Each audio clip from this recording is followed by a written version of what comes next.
Apreciados participantes en la certificación de prevención de riesgos laborales perfil eléctrico, reciban un cordial saludo de la Corporación de Fomento de la Pequeña y Mediana Empresa.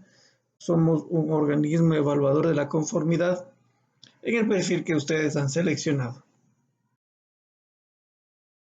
La agenda básica en este curso de riesgos eléctricos que vamos a verificar, a recordar y a aprender, básicamente son tres temas, ¿no? Fundamentos básicos de riesgos eléctricos, fundamentos de trabajo sin tensión, fundamentos de trabajo con tensión, ¿no? Ahí iremos viendo los diferentes elementos, los diferentes procedimientos, las diferentes reglas de seguridad en estos tres temas. Me presento, ¿no? Mi nombre es Cristian Laverde Albarracín. Bueno, tengo alguna formación formal, entre las que podemos destacar en el tema que estamos trabajando en esta capacitación, pues tengo una maestría en seguridad y prevención de riesgos del trabajo y soy ingeniero eléctrico y sistemas de potencia. ¿No? Tenemos algún tiempo de experiencia en prevención de riesgos en el sector público y privado, docencia universitaria y varios artículos científicos dentro de revistas regionales y mundiales en temas de seguridad y prevención de riesgos laborales. Bueno, vamos a empezar ya con la materia, ¿sí? Vamos a ver lo que es el riesgo eléctrico, ¿no? Antes nosotros habíamos visto lo que es el riesgo y el peligro, ¿no? Nosotros habíamos visto que el peligro es la situación potencial, ¿no? Y el riesgo, pues, es la probabilidad por la consecuencia, ¿no? Entonces, el riesgo eléctrico es aquel susceptible de ser producido por cualquier tipo de operación en instalaciones eléctricas y o con operación de equipos y aparatos de baja, media y alta tensión, como pueden ser operaciones de mantenimiento o experimentación con aparatos e instalaciones eléctricas, ¿no? Entonces nosotros ya habíamos visto que el riesgo es igual a probabilidad por la consecuencia, ¿no es cierto? Entonces el riesgo tenía varios factores que lo producían, ¿no? Entre los factores que producían el riesgo eran los factores mecánicos, los factores ergonómicos, los factores físicos, los factores psicosociales, biológicos, entre otros, ¿no? Pero el riesgo eléctrico provenía de un factor de riesgo, el factor de riesgo físico, ¿no? El factor de riesgo físico, como vimos anteriormente, viene de fuentes de energía, entonces por ende el riesgo eléctrico viene a ser parte de los factores físicos, ¿no? Por conocimiento general. Es la probabilidad de circulación de corriente eléctrica a través del cuerpo humano. Para que esto suceda, debe existir un circuito eléctrico cerrado, es decir, un punto de entrada, ¿sí? Y un punto de salida, que a su vez genera una diferencia de potencial o voltaje, ¿sí? Generalmente, lo que hace el riesgo eléctrico lo que hace la electricidad siempre es buscar un camino más adecuado hacia tierra. Entonces, por ende, si nosotros cerramos este circuito, sí, básicamente la corriente circularía a través del cuerpo humano, generando pues así un accidente eléctrico, ¿no? Los principales peligros de la electricidad, ¿no? Nosotros habíamos visto conceptualmente que el peligro es la situación potencial, algo que se encuentra ahí. Sí, básicamente es algo en lo que nosotros no podemos trabajar. Entonces, la electricidad tiene unos peligros sumamente importantes que no es perceptible por los sentidos humanos, ¿no? Nosotros podemos ver el cable, pero nosotros no sabemos si es que existe voltaje, si es que existe corriente, nosotros no sabemos si en realidad hay está circulando electricidad por esos cables, ¿no? No tiene olor, o es detectada solo cuando existe un cortocircuito, ¿no? Entonces ahí se descompone el aire y aparece el ozono, ¿no? Entonces, cuando hay un cortocircuito sí hay un olor peculiar a quemado, ¿no? Entonces esa es la única vez, ¿no? No es detectado por la vista, ¿sí? No se detecta al gusto ni al oído, a excepción ya de altos voltajes, ¿no? Los altos voltajes ahí nosotros sí podemos escuchar el circular de la corriente, especialmente en lo que son las líneas de transmisión, ¿no? Ahí sí podemos escuchar, ¿no? Ahí es la excepcionalidad de este tema, ¿no? Y al tacto puede ser mortal. Entonces vamos a los riesgos en actividades del sector eléctrico. Sí, ustedes se están formando en este curso para poder adquirir ciertos conocimientos, ¿no? En esta parte del sector eléctrico, y vamos en esta diapositiva a observar los riesgos ligados con la electricidad, que son los contactos eléctricos directos. Más adelante vamos a ir disgregando cada uno de ellos, explicando cada uno de ellos. Tenemos los contactos eléctricos indirectos, los contactos con descargas atmosféricas, ¿sí? Esos son básicamente los riesgos directos, ¿no? De todas las personas que manejan electricidad, ¿sí? Los riesgos indirectos, sí, los riesgos indirectos asociados a los trabajos eléctricos, es decir, a los que no están expuestos todos los trabajadores que realizan actividades eléctricas, todos los colaboradores que realizan actividades eléctricas, son caídas a distinto nivel, caídas de objeto, exposición a incendios y exposición a explosiones. Vamos a ir explicando cada uno de ellos, ¿no? De hecho, el riesgo que con mayor probabilidad se tiene, ¿sí?, son los contactos eléctricos directos, ¿sí? Los contactos eléctricos directos, ¿sí? Bueno, se produce cuando una persona toca o se pone en contacto, ¿sí? Cuando toca o se pone en contacto directamente, de manera involuntaria o accidental, con un conductor, ¿sí? Instalación, elemento eléctrico, máquina, enchufe, portalámparas, etcétera, bajo tensión directa. Es decir, nosotros aquí tenemos, ¿sí?, acá tenemos también lo que son situaciones energizadas, ¿sí? El trabajador o bien topa directamente los portadores eléctricos, o bien no respeta las distancias de seguridad. Entonces ahí se produce un contacto eléctrico directo, ¿sí? Entonces este es el riesgo, digámoslo así, de mayor probabilidad y con las peores consecuencias que pueden suceder dentro del sector eléctrico. Vamos a la protección contra estos contactos eléctricos directos. Primero, el alejamiento de las partes activas, es decir, el respeto de lo que son las distancias de seguridad.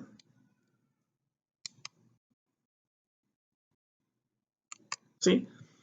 La interposición de obstáculos, barreras o envolventes, es decir, ¿no?, si nosotros estamos realizando un mantenimiento, tener este tipo de guardas, ¿sí?, para poder evitar que el trabajador pues esté expuesto a este tipo de situaciones. El recubrimiento de las partes activas, ¿no? Es importante, por ejemplo, trabajar con cables que tengan un recubrimiento aislante, ¿no? En el momento que nosotros estemos trabajando cerca de redes eléctricas energizadas, pues esta sea la barrera necesaria para poder cortar ese tema.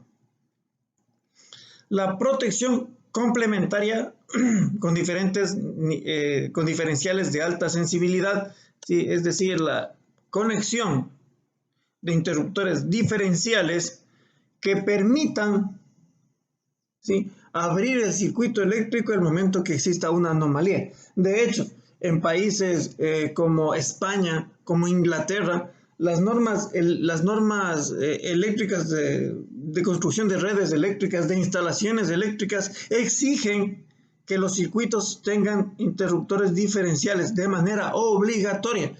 ¿Sí? Es decir, si es que hay una anomalía en el circuito, es decir, hay una fuga de corriente, este diferencial le reconoce como falla a la instalación, inmediatamente abre el circuito. ¿Sí? Y debe ser de alta sensibilidad para que en cuestión de menos de segundos pues, se detecte la falla y inmediatamente el circuito se abre. Y a trabajar con pequeñas tensiones de seguridad, que más adelante vamos a ver cuáles son esas tensiones de seguridad. Vamos al contacto eléctrico indirecto.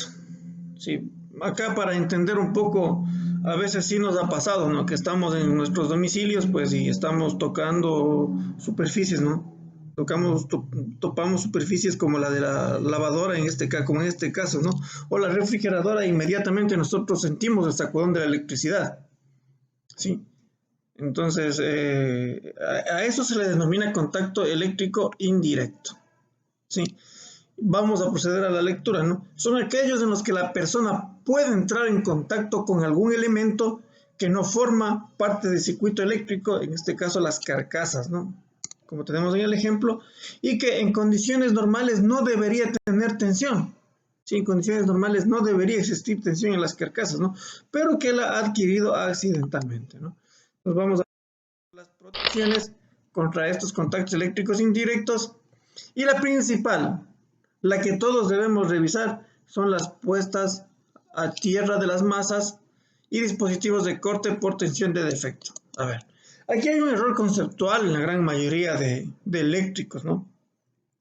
Yo a mis estudiantes de la universidad, en la gran mayoría de cursos presenciales, yo hago la pregunta: ¿los sistemas de puesta a tierra son protección para las personas o son protección para los equipos? Y el error conceptual es mayoritario, ¿no? Nos dicen que son para los equipos y no es así. Una filosofía de un sistema de puesta a tierra, ¿sí? El diseño, la filosofía del diseño de un sistema de puesta a tierra es la protección de las personas. Por eso hay varias situaciones que se calculan en mallas de puesta a tierra, como la tensión de paso, la tensión de contacto, que ayudan a esa finalidad.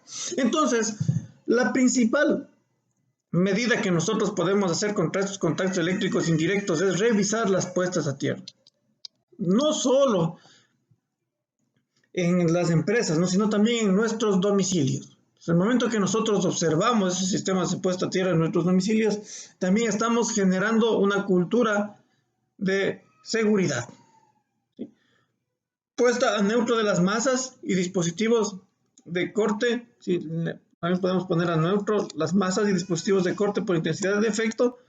Puesta a tierra nuevamente de las masas y dispositivos de corte, ¿sí? Y el empleo nuevamente de interruptores diferenciales, ¿sí? ¿Sí? Los interruptores diferenciales nos permiten, apenas haya algún tipo de defecto, una corriente parásita que sale por ahí, entonces inmediatamente abren el circuito y salvan a las personas que están expuestas en ese sentido. Bueno, los efectos indirectos que habíamos visto, ¿no? Los riesgos indirectos, las caídas a diferente nivel. De hecho, esto está en todos los niveles de instalaciones eléctricas, tanto domiciliarias, residenciales, industriales, o la construcción de redes de distribución, o peor aún en las líneas de transmisión, ¿no? Estamos expuestos a caídas de diferente nivel. Entonces ahí viene la pregunta, ¿no? ¿Dónde utilizamos dispositivos a qué altura nosotros utilizamos dispositivos de protección como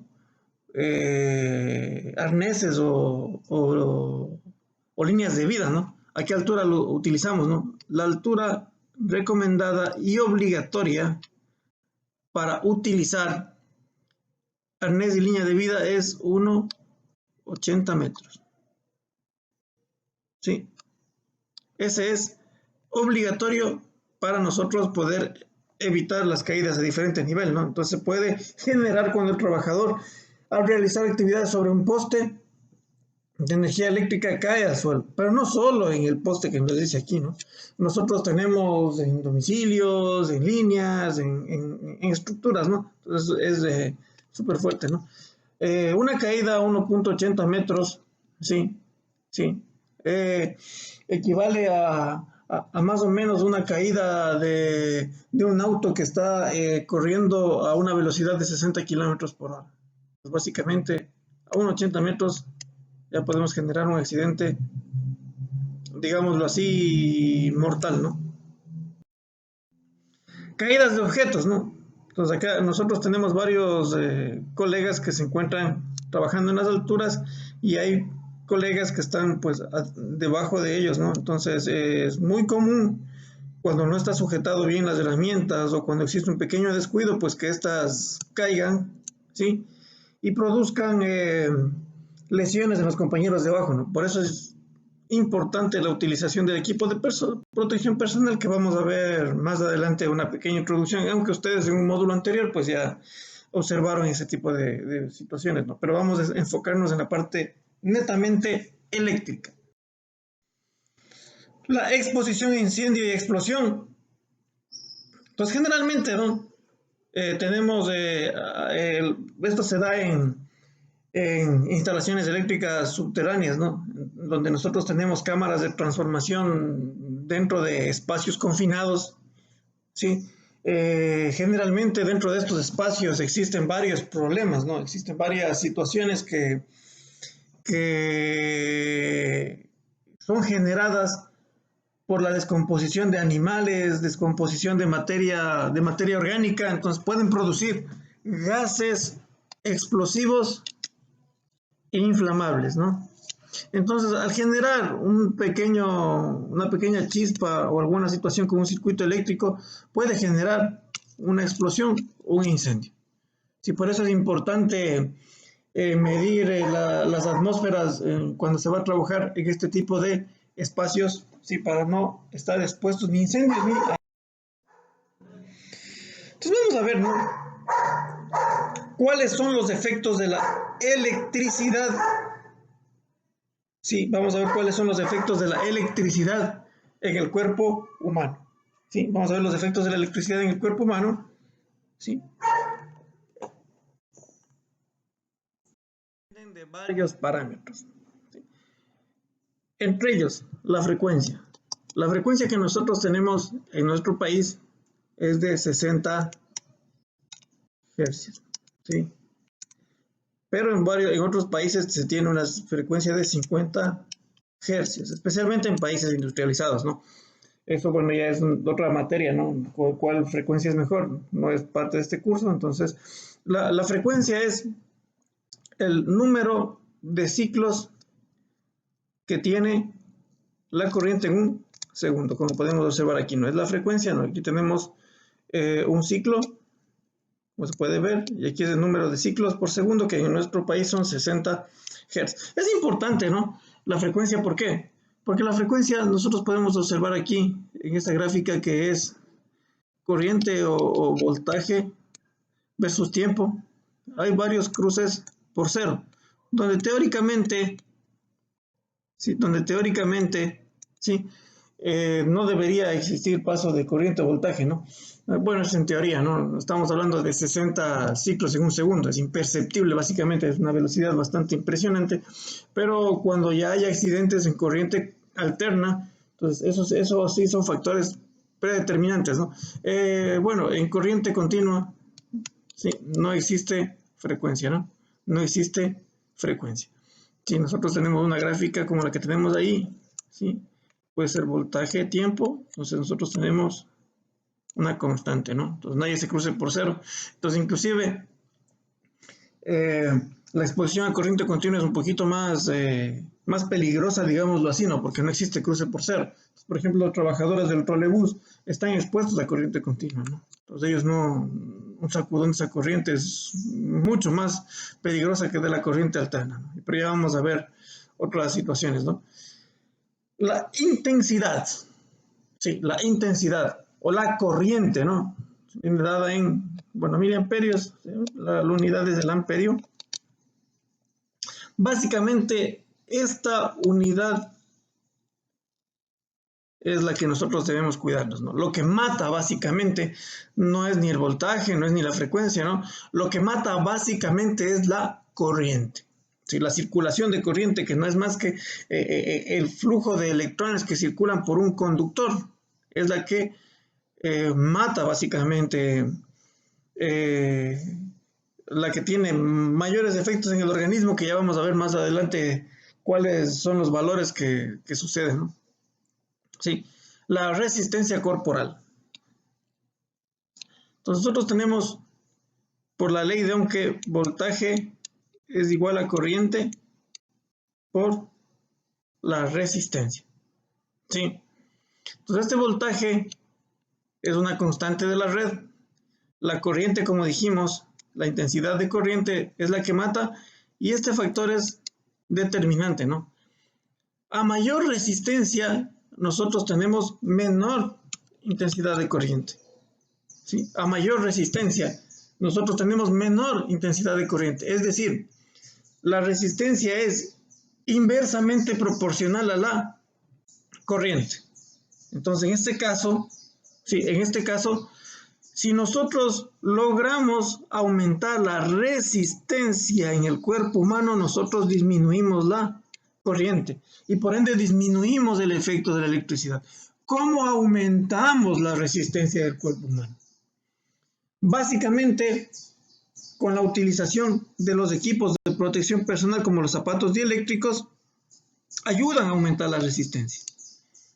Los guantes dieléctricos ayudan a aumentar esta resistencia, ¿sí?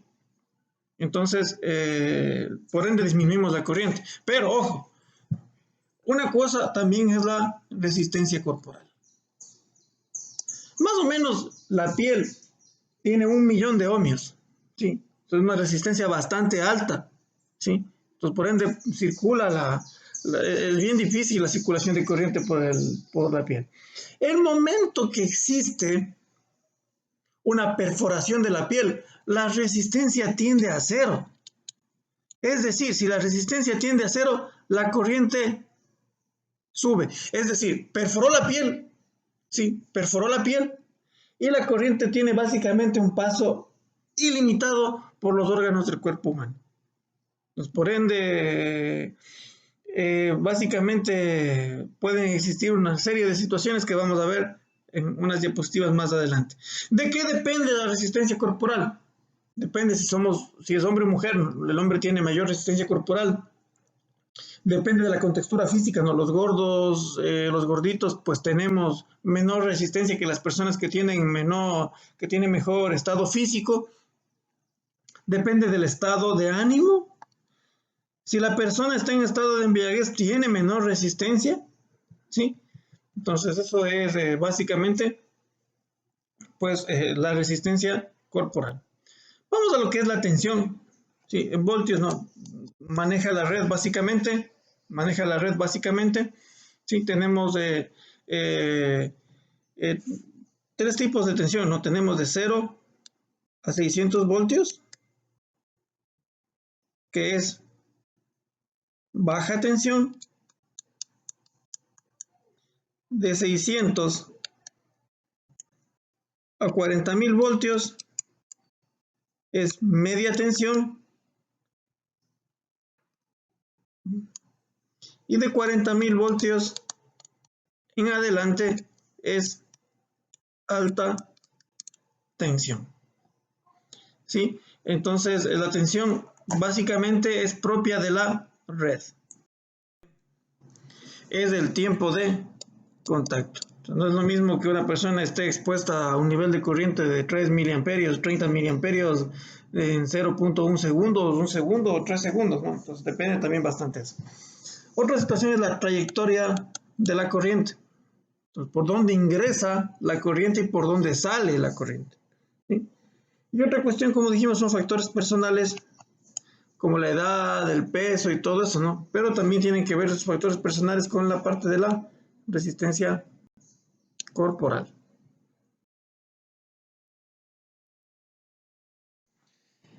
Bueno, aquí nosotros observamos una tabla con números fríos, ¿no? Sí, uno de los principales problemas que tenemos las personas que hacemos prevención de riesgos es que bueno, son dos los principales problemas, al menos con los que yo me he topado, ¿no? El uno es el exceso de confianza. ¿Cuál es el exceso de confianza? Yo soy un trabajador de 20 años, yo 25 años he trabajado en estas instalaciones eléctricas, 30 años, y usted, ¿qué me va a venir a enseñar a hacer las cosas? ¿No? Es el exceso de confianza, ¿no? El exceso de confianza producido por varios factores, ¿no? Como el tiempo de trabajo y todas esas cuestiones, bueno, genera accidentes, ¿no? Y otra situación, que es la que vamos a ver ahora, es el no conocer la magnitud. O sea, no conocemos la magnitud, ¿sí? La magnitud hacia dónde nos estamos enfrentando. ¿Sí? Aquí tenemos unos números fríos, ¿no? Que nos indican la magnitud de la corriente, ¿no? De 0 a 2 miliamperios cosquilleo, de 2 a 9 miliamperios produce una sensación de hormigueo, de 9 a 15 miliamperios tetanización muscular o contracción de los músculos de las manos, de 12 a 25 miliamperios paro respiratorio, de 25 a 30 miliamperios asfixia, ¿sí? De mayor de 30 miliamperios fibrilación ventricular, de 100 miliamperios muerte segura y 1 amperio muerte séptica y quemaduras, ¿no? Números fríos. Bueno, para más o menos nosotros tener una idea de estos números, vamos a calcular, ¿no es cierto? Nosotros tenemos un foco, ¿no? Vamos a poner un foco de una potencia de 100 vatios, ¿no? Un foquito de esos que antes utilizaban, ¿no? Los bombillos incandescentes, ¿no? Tenía una potencia de 100 vatios.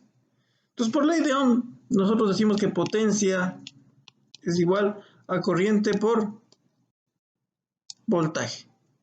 Sí, si decimos que el voltaje de la red son 110 voltios, si el voltaje de la red son 110 voltios, entonces decimos, ¿no? Que 100 vatios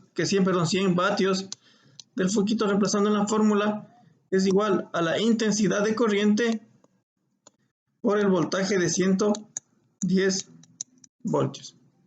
Entonces, despejando la fórmula, nosotros tenemos la intensidad de corriente que es igual, ¿sí? La intensidad de corriente que es igual a los 100 vatios sobre los 110 voltios. Vamos a coger una calculadora, ¿sí?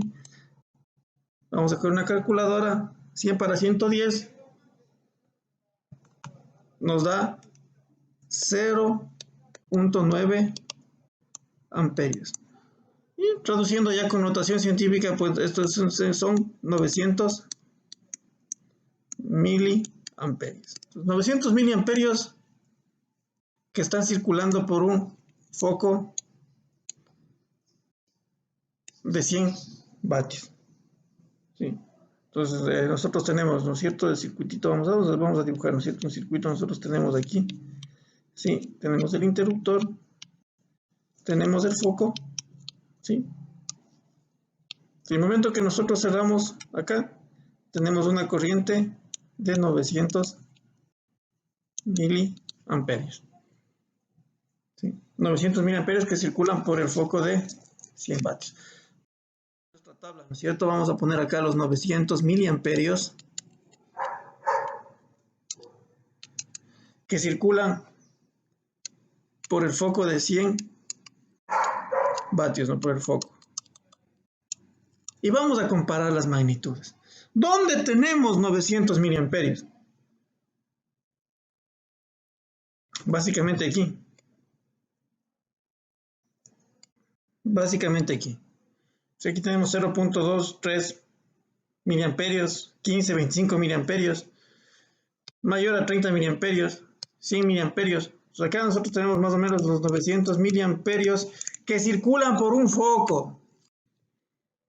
Es decir, si por el cuerpo humano circulan estos 900 miliamperios que están circulando en un circuito de un foco, no quedamos ni para la historia ¿sí? Una muerte segura, ¿sí?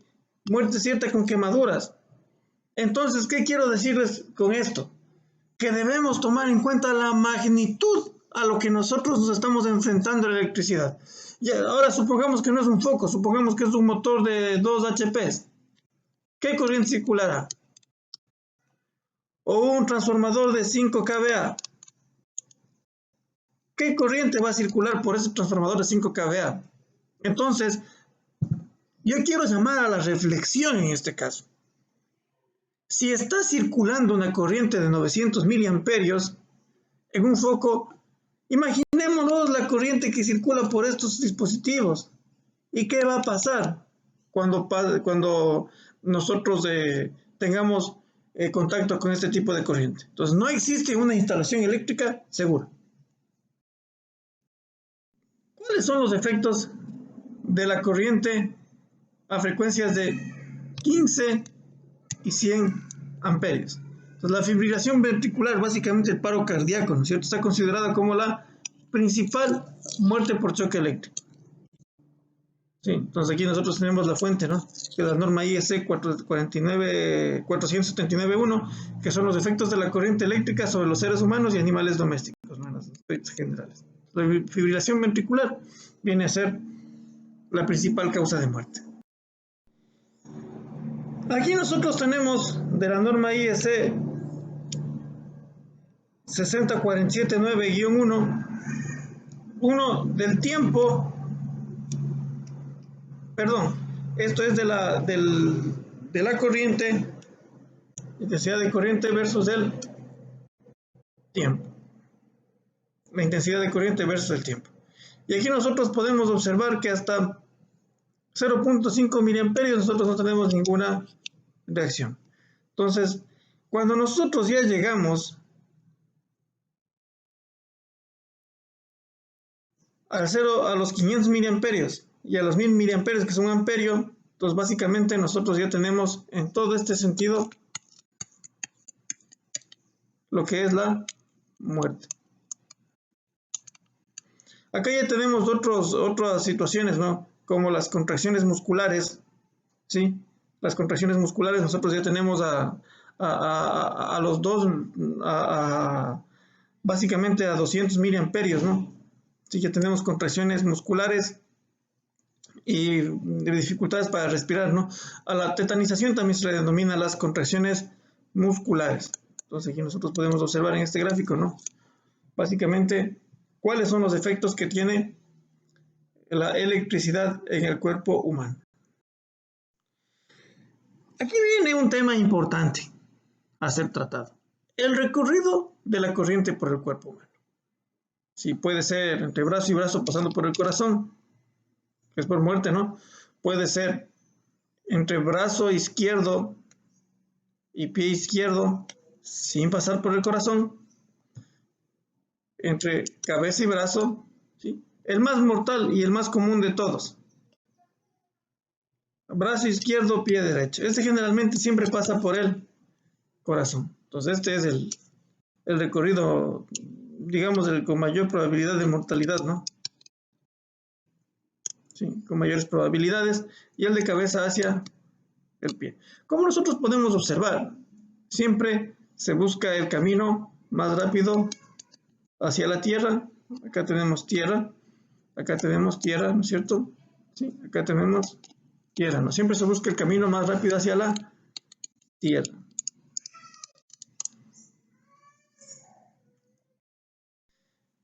Aquí podemos observar la gravedad de las lesiones. Como en la diapositiva anterior, nosotros siempre vemos que había un punto de entrada y un punto de salida. Se puede observar también aquí el recorrido de la corriente. Sí, el recorrido de la corriente. El punto de entrada, punto de salida y recorrido de la corriente. ¿Sí? Podemos observar el punto de entrada, que es la mano, y el punto de salida, que es el pie. ¿Sí? Entonces aquí es importante ver, ¿no?, en la gravedad de las lesiones, del punto de entrada los órganos que recorre internamente y el punto de salida. ¿Por qué es importante ver esto? O sea, nosotros, las quemaduras que nosotros podemos observar, ¿no es cierto? Es lo mínimo, ¿no? De hecho, cuando una persona haya sufrido un tipo de accidente eléctrico, tiene que estar por lo menos 48 horas en observación y se le hace exámenes médicos de todos los órganos internos para ver por dónde nomás ha recorrido la corriente, y si la corriente ha recorrido y no ha hecho ningún daño, pues se le da el alta al paciente, ¿no? Pero si ha recorrido y ha hecho algún daño interno, pues se determinará la gravedad del mismo y se verá qué hacer, ¿no? Entonces, como les decía, ¿no? Hay que ver la corriente que circula y la resistencia que ofrece el cuerpo al paso de la corriente. Como les dije, el momento que ya perforó la piel, la resistencia tiende a cero. Entonces, por ende, sube la corriente. Y el tiempo nosotros que tenemos de exposición, pues que ya vimos anteriormente, ¿no? Aquí ya se puede ver una mano necrosada, que básicamente ya requerirá una amputación. Acá también el pie requerirá una amputación. Entonces, esa es en la parte importante de la gravedad de las lesiones, ¿no? Realmente es un poquito penoso ver este tipo de imágenes, pero son importantes en las capacitaciones para poder ver la magnitud a la que estamos expuestos. Bueno, acá tenemos una mano, ¿no? Y aquí viene la importancia de utilizar material ignífugo en el tema de la ropa, ¿no? Si nosotros no utilizamos material ignífugo, en este caso se debía haber utilizado nylon, ¿no? El nylon se pegó a la piel y básicamente esto ya requiere una amputación. Acá nosotros tenemos puntos de salida de la corriente también, ¿no? Hay que tomar en cuenta algo. Lo que nosotros observamos, sí, lo que nosotros observamos en en las quemaduras eléctricas, ¿no? En el caso, en el caso de acá, es la punta del iceberg. O sea, es lo mínimo, la lesión mínima. Y cuando nosotros vemos quemados en incendios, lo que nosotros observamos es lo máximo, ¿no? Porque la quemadura es externa, es de afuera hacia adentro. La quemadura eléctrica es de adentro hacia afuera, es decir, esto es lo mínimo. Por adentro debe estar mayormente dañados los tejidos, ¿no? Por eso es importante, ¿no? Poder ver. Hay mucha gente que realiza trabajos de electricidad que está sin manos, sin piernas. Es penoso no ver ese tipo de cuestiones. Entonces, ¿cuáles son las consecuencias básicas? Aquí hago un llamado a los técnicos de electricidad y a los técnicos de seguridad. Y siempre yo digo, ¿no? Pregunto en los cursos presenciales. ¿Alguien de ustedes se ha electrocutado? Unas 3, 4 personas me levantan la mano y yo les pregunto por qué están vivos. Es la respuesta mía. ¿Por qué? La gente que se ha electrocutado o que ha sufrido la electrocución es básicamente la muerte. ¿Sí? Cuando vamos a hacer un informe, bueno, ojalá nunca hagamos este tipo de informes, ¿no? Donde hay muertos, se dice que la persona se ha electrocutado. Entonces, esta es la electrocución, existe muerte, y la electrización pasó la corriente por el cuerpo humano, realizó daños, sí, pero el paciente, perdón, o el accidentado o el trabajador está bien. Eso hay que tomar muy en cuenta el momento de las consecuencias. Bueno, ¿cuáles son las partes del cuerpo más afectadas, no? De acuerdo a la OIT, nosotros tenemos que el 28.4%, sí, y el 11.5 y el 11.6%, sí, son las partes más afectadas. ¿Por qué? Porque por las manos ingresa con los contactos eléctricos indirectos y sale por las piernas. Sí, esos son los porcentajes más elevados, ¿no? Aunque cabeza también 12.6, ojo, de espalda, sí, brazos, tronco, muñecas son partes afectadas también, ¿no? Pero hay que tomar en cuenta estas tres partes.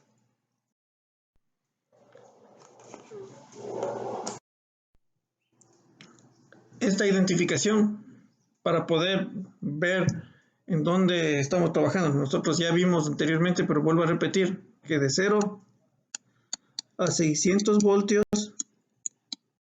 es baja tensión o bajo voltaje. De 600 a 40.000 voltios es media tensión.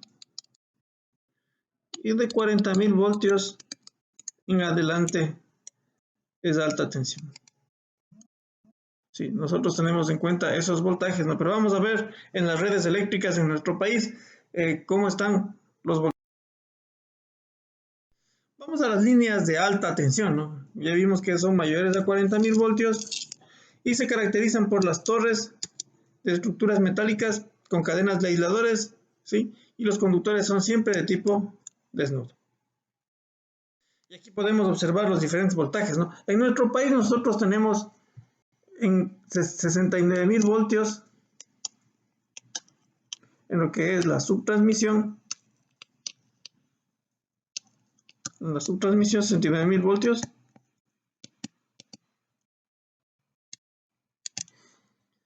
138.000, 230.000 y 500.000 voltios en lo que es la transmisión.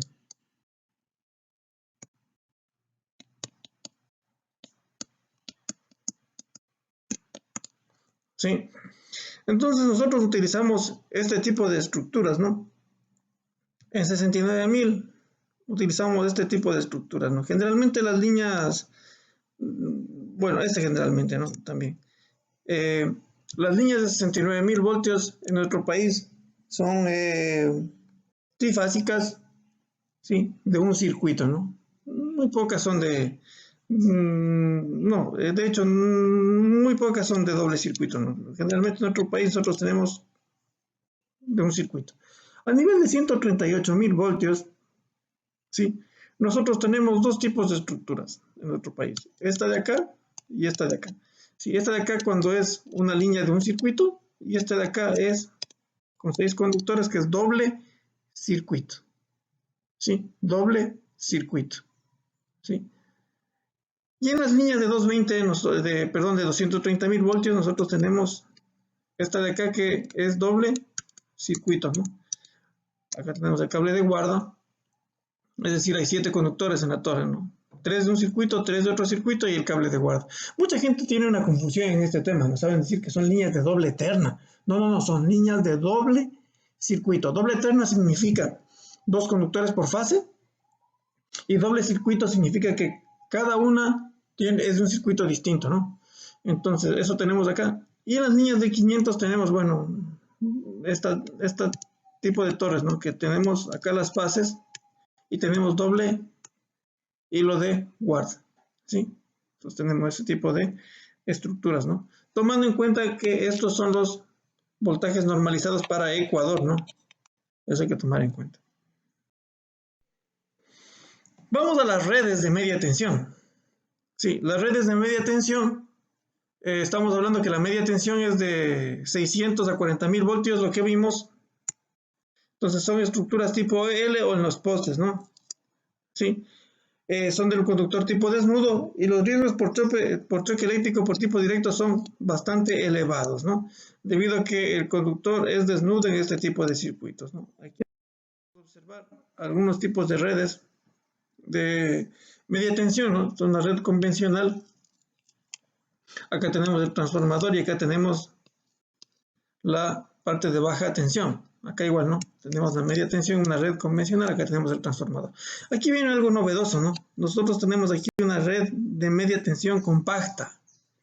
Esta tiene unas ventajas técnicas que no son motivo de este curso, que es algo que recién se está implementando en nuestro país, especialmente en zonas donde el nivel ISO será único, es decir, el número de descargas es alto. Entonces, estamos utilizando estas que son las redes compactas, ¿no? Entonces, tenemos aquí las 3 fases.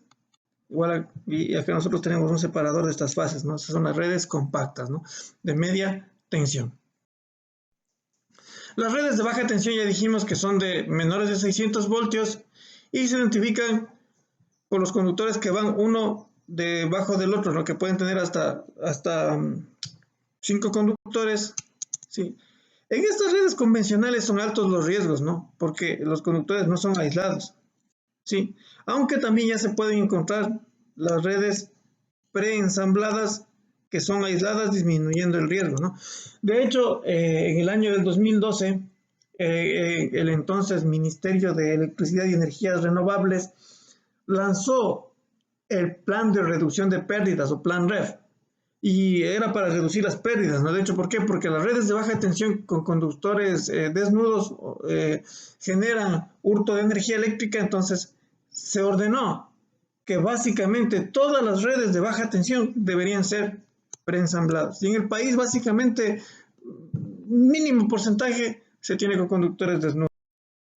Aquí tenemos estas redes de baja tensión con conductores desnudos, pero hoy día, en vez de estos 4 cables, que son las 3 fases y el neutro, nosotros tenemos aquí todo en una sola red, que es la red, esta es una red convencional,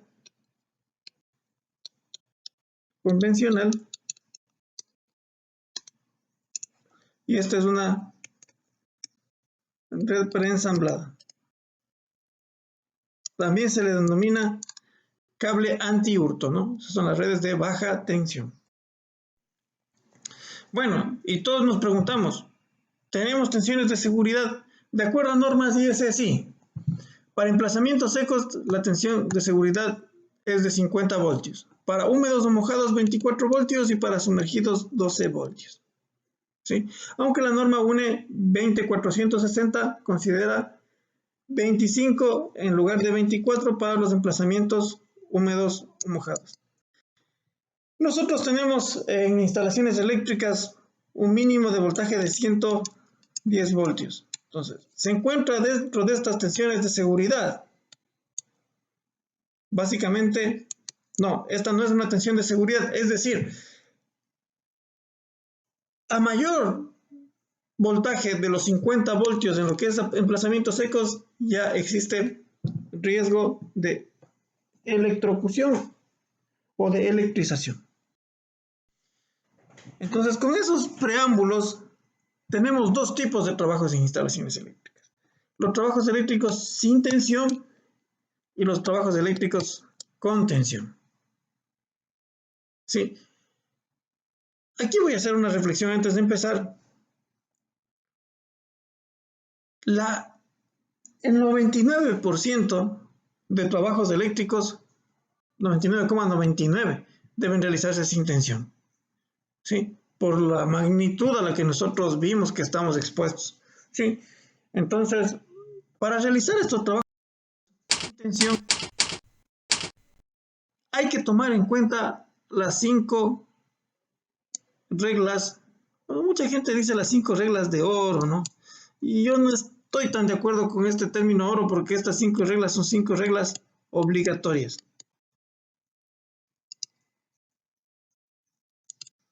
Sí, que vamos a verla uno por uno en las siguientes diapositivas, ¿no? Son 5 reglas obligatorias para los trabajos sin tensión. Muchos colegas tienen un concepto que dice que son 8 reglas, ¿no? Son 5 reglas más unas 3 suplementarias que también nos sirven para los trabajos con tensión, por lo que no son tomadas en cuenta. Pues son 5 reglas y 3 consideraciones suplementarias que vamos a ver más adelante.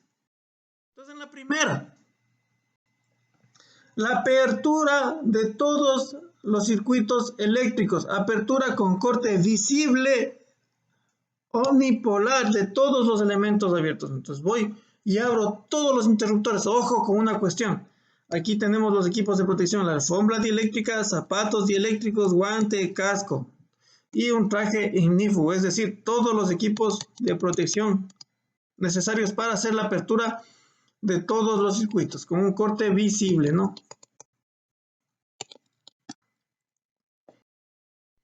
El bloqueo y etiquetado de los aparatos de corte. Una vez que se abrió, entonces voy y bloqueo. ¿Sí? Bloquear si es posible en posición de apertura. Aquí tenemos posición de apertura y está bloqueado. Y todos los aparatos de corte. En cualquier caso, colocar en la mano de estos aparatos una señalización de prohibición de maniobra. Entonces bloqueo con el candado, ¿no es cierto? ¿sí? Y pongo la prohibición de maniobra, ¿no?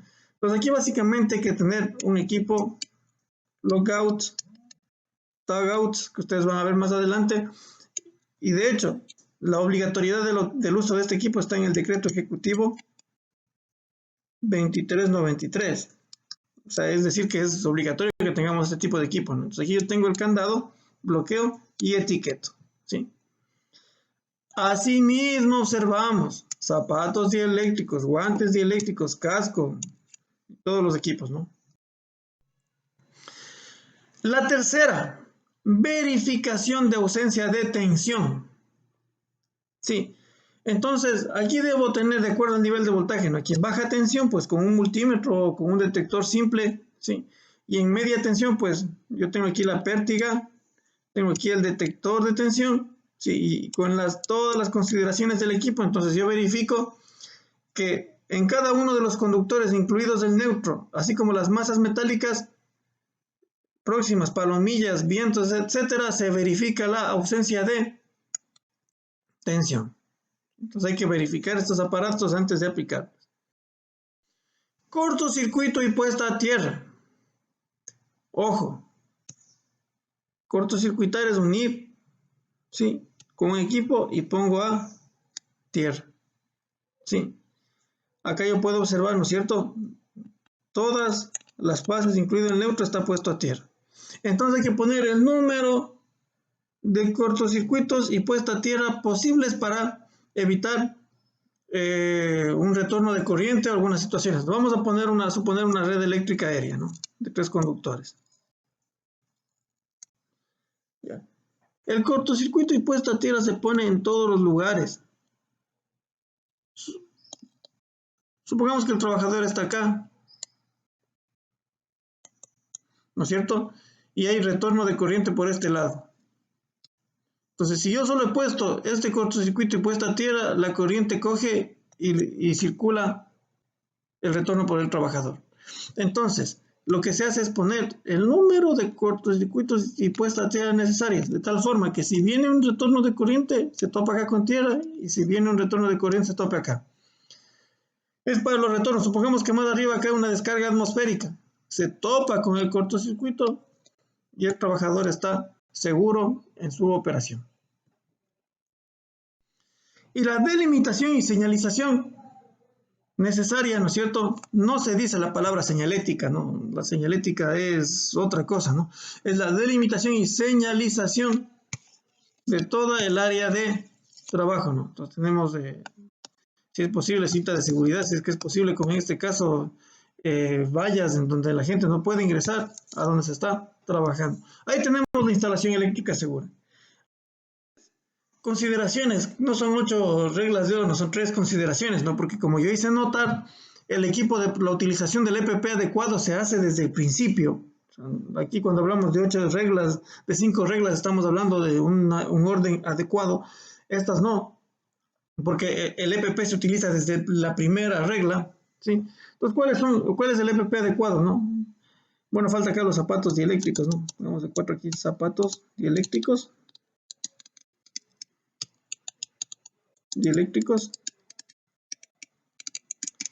Y tenemos casco, gafas, guantes. Y aquí viene una cuestión importante que no se enseña en los cursos de seguridad eléctrica ni en ningún curso, ¿no? Hay que tomar en cuenta el color tanto del EPP como de las herramientas como la pértiga para la operación de voltaje. Es decir, yo tengo el color rojo, que es clase 0, o sea, unos guantes de color rojo que tienen una prueba a 5000 RMS y que son hasta 1000 voltios. Es decir, si yo tengo guantes rojos o un casco rojo o una pértiga roja, es para 1000 voltios, ¿no? Y así tenemos un blanco que es la clase 1, que es para 7500 voltios, un amarillo que es hasta 17500 voltios, un verde que es hasta 27000, hasta 26500 voltios y un naranja que es hasta 36000 voltios. Es decir, yo sí puedo utilizar para niveles de tensión más bajos. Por ejemplo, si yo tengo unos guantes verdes o una pértiga verde, puedo utilizar para una red monofásica de 7500 voltios. Pero si yo tengo una pértiga blanca, yo no puedo utilizar en 26.500 voltios negadas, ¿no? Entonces hay que tomar en cuenta estos colores, ¿no? Para la utilización de acuerdo al nivel de voltaje adecuado. No es regla de oro, porque si estaríamos hablando de una sexta regla. No, esta regla se hace desde el primer paso y se toma en cuenta tanto para energizados como desenergizados. El seguimiento de los procedimientos. Dentro del procedimiento están las 5 reglas que hablamos anteriormente, más otras adicionales que le dé por escrito, puede ser verbales, su jefe inmediato o el técnico de seguridad que esté supervisando los trabajos. Entonces hay que seguir estrictamente el procedimiento. Así nos parezca absurda una regla que nos dan a nosotros escrita, así nos parezca absurda, nosotros tenemos que cumplirla. Y la octava consideración, no es la octava, es la tercera consideración, no es la octava regla, es el uso adecuado de herramientas, ¿no? Con el respectivo aislante, ¿no? Si ya uno de mis alicates ya no tiene aislante, yo debo reemplazarlo. Entonces el uso de herramientas adecuadas se da en todos los puntos de las 5 reglas. Entonces no son 8 reglas, son 5 reglas más 3 consideraciones que se van utilizando en todos los puntos. Ya. Hemos hablado del trabajo sin tensión que debe realizarse, o sea que el 99,9% de trabajos deben realizarse con tensión. Perdón, sin tensión, aplicando lo que nosotros vimos anteriormente. Ese 0.01% de trabajos con tensión, hay que tomar en cuenta estas consideraciones. Primero, solo los trabajadores de las empresas eléctricas de distribución pueden realizar este tipo de trabajos. Y ni siquiera todos los trabajadores, sino un grupo especial altamente entrenado, físicamente, psicológicamente, con horas de experiencia para realizar este tipo de trabajos. Entonces, ¿cuál es el principio de seguridad de trabajos con tensión? El limitar la corriente que pueda pasar por el cuerpo humano. Entonces, yo limito la corriente, ¿no? Entonces, para eso se debe aumentar la resistencia, subo la resistencia, lo que hablamos anteriormente, entre el cuerpo y las partes energizadas por medio de herramientas y medios aislados, ¿no? Entonces, tenemos las herramientas y los medios aislados. Vamos a las zonas de protección. Entonces, la primera zona de protección es el aislamiento de lineal. Para eso se utilizan guantes, mangas, casco, tenemos esta capucha también, ¿sí? Para de repente un contacto con el cuello, ¿no? Entonces, esta es la primera zona de protección, ¿sí? Entonces, deben tener normas ASTM con el nivel de voltaje de la red. Nosotros vimos los colores y niveles de voltaje de la red en unas diapositivas anteriores. Y aquí podemos observar, ¿no?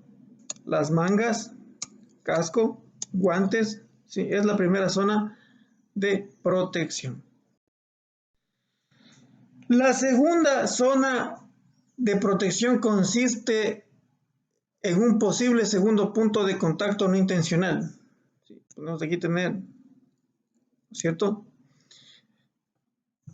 Con partes activas de los elementos, pues pueden ser conductores, pueden ser postes, crucetas o alguna otra fase, ¿no? Entonces el aislamiento para esto es una canastilla aislada y equipos de protección como cubiertas. Aquí podemos observar una cruceta cubierta, perdón, una cruceta y un aislador cubierto. Y podemos observar también la cubierta de los conductores. Segunda zona de protección. Hay que tomar en cuenta que los trabajadores de la empresa eléctrica tienen un entrenamiento, entonces pueden trabajar de varias formas en este tema, ¿no? En nuestro país solo se puede trabajar, solo se trabaja en contacto, ¿no es cierto? Nosotros tenemos la primera zona de protección ¿cierto? Que observamos al trabajador con todos los equipos de protección personal. Y la segunda zona de protección, que viene a ser las mangas y las mantas de caucho, ¿no? Las cubiertas para los conductores, ¿no? Entonces, para evitar los puntos de contacto. Sí. Trabajo al contacto, observar el trabajo al contacto, ¿no?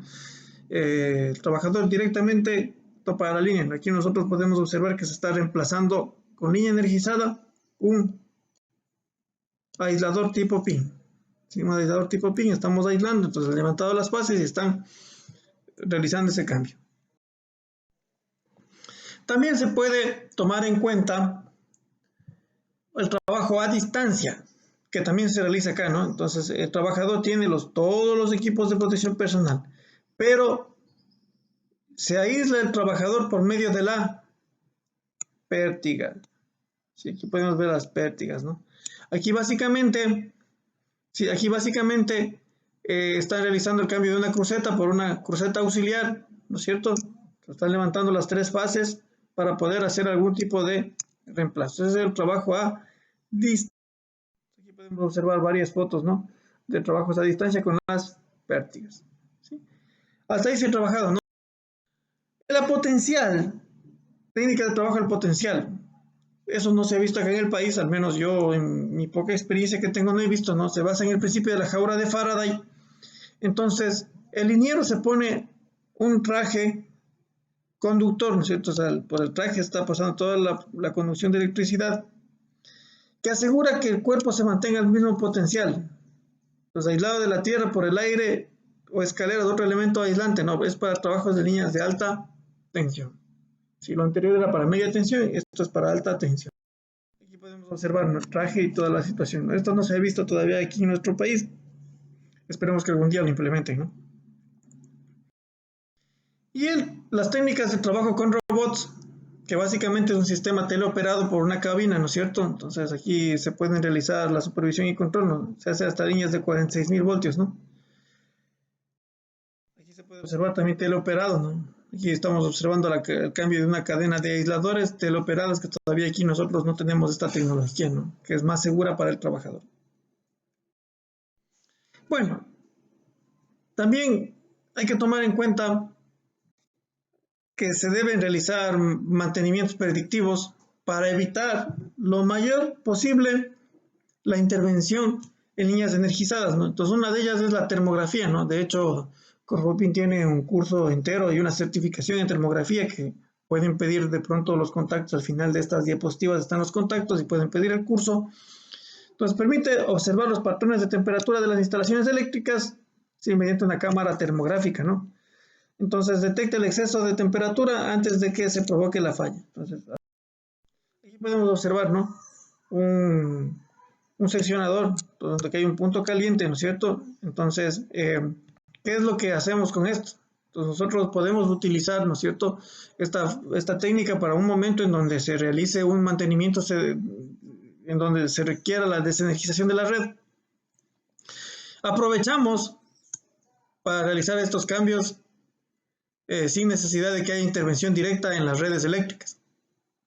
Entonces, básicamente, eso es el punto en donde la termografía nos ayuda, ¿no? Entonces, disminuye considerablemente la intervención de equipos en líneas energizadas.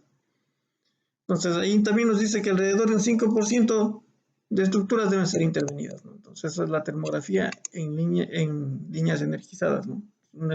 Es preventivo, ¿no? Básicamente, ¿no?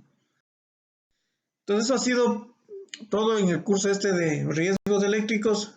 Sí, tenemos todos los contactos de Corfopin. Cualquier duda y pregunta, pues se la puede hacer por medio de estos números, de estos contactos.